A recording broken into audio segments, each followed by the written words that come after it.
যত সময় আপনার পোশাকটা পুলিশের আপনার গায়ে আছে, ততক্ষণ আপনাকে সবাই ভয় পাবে।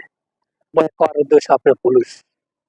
যখন আপনি একটা সাধারণ গেঞ্জি গায়ে দিবেন, আপনি আমার মতন একজন সাধারণ, তখন আপনাকে সবাই ভয় পাবে না। ভয় পাওয়ার উদ্দেশ্য নিয়ে আপনি পুলিশ না। আপনি এখন সাধারণ মানুষ হয়ে গেছেন। তাহলে আপনি একবার ভাবছেন যে আমি যে একটা ছাত্রকে মারতেছি, তার মারার উদ্দেশ্যটা আমার কি? আপনাকে হাজারো আইন দিতে পারে, দেশে আইন আছে। আইন অনুযায়ী আপনারা কাজ করার অধিকার আপনাদের। কিন্তু সেটা আপনারা না করে আপনারা এখন অস্ত্র চালাচ্ছে। অস্ত্র চালানোর উদ্দেশ্যটা আপনাদের কে দিয়েছে?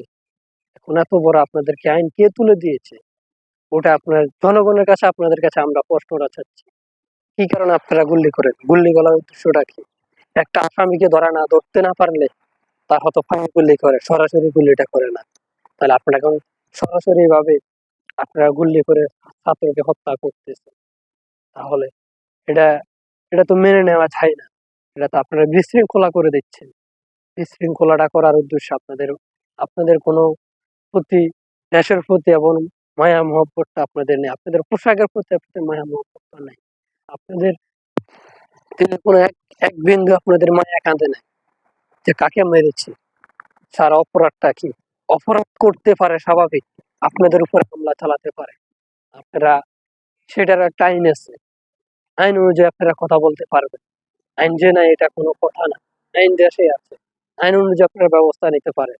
আপনারা হ্যান্ডকাপ লাগায় জেলে নিতে পারেন। কিন্তু আপনাদের হাতে আইনটা আপনারা তুলে নিতে পারেন না।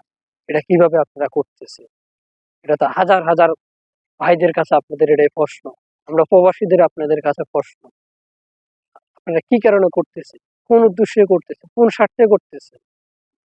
দেশে হাজার হাজার টাকা পাচার হয়ে যাচ্ছে। তাদেরকে ধরেন না কেন? তারা ২ নম্বরি করে, তাদেরকে কেন ধরেন না?